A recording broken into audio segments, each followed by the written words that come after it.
Yeah, interesting. I mean, he's used the tariff threat before. He's used it on Canada and Mexico. Obviously, he used it to some extent in his first run in the presidency.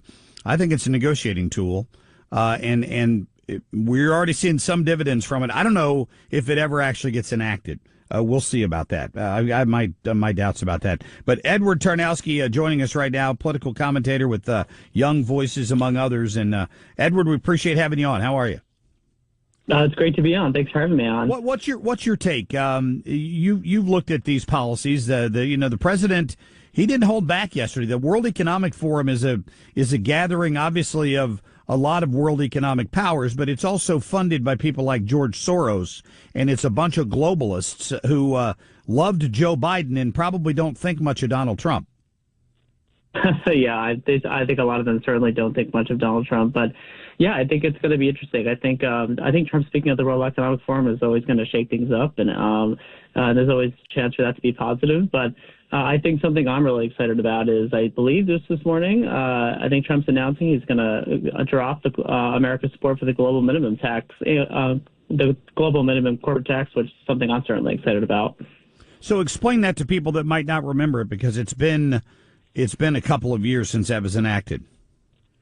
Right. So a lot of countries in the world have come together because some countries have had historically low corporate tax rates, which has been able to attract more business. But that's just the competitive effects of, companies seeking better tax rates. So a bunch of countries got together and tried getting the world to come up with a global minimum tax rate so countries can't lower them below a certain amount and get that competitive edge. Why would we ever agree to that? None of that is America first, number one. Not in the best interest of our country, number one. Something tells me China certainly never participated in something like that, so they reaped the rewards of it, would be my guess. That would be like J.B. Pritzker, the governor over here in Illinois, who loves high taxes and every regulation he can find, convincing the governor of every other state to adopt his policies so that no one will want to leave Illinois to go to another state.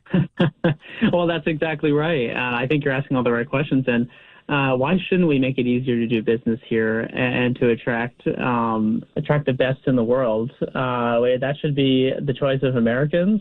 And I'm really happy to see that we're dropping this bizarre policy. Yeah, well, I mean, I'm old school. I mean, I'm Ronald Reagan old school. I'm a capitalist. I've always believed in open markets, free markets. Mm-hmm. And wrapping my arms around this tariff thing was not something that I came to easily, but I see the negotiating value, because when you're the 900-pound gorilla in the room, even the threat of something like that can have reverberations with your, economic opponents, right?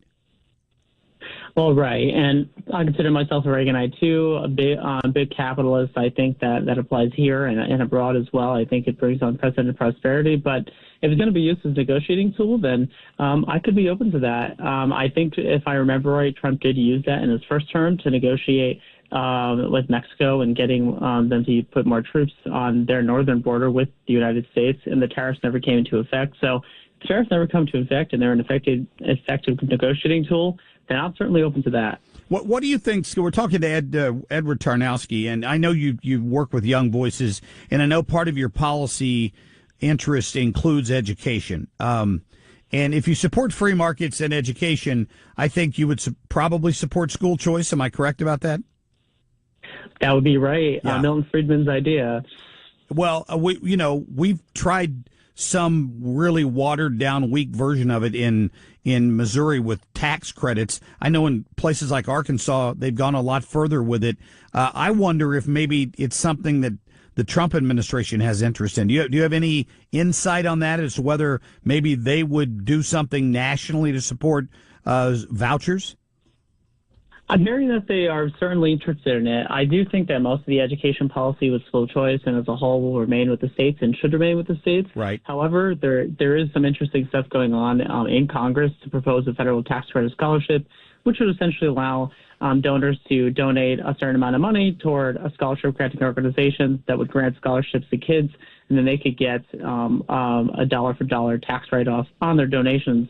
So this has been done in a lot of states across America, but this would be at the federal level. But I think the best thing that Trump can do is encourage and put pressure on lawmakers in the states to support universal school choice, to really get those competitive effects going and improve our education system as a whole. Yeah, I would agree with that completely. Edward, we appreciate your time this morning. Thank you.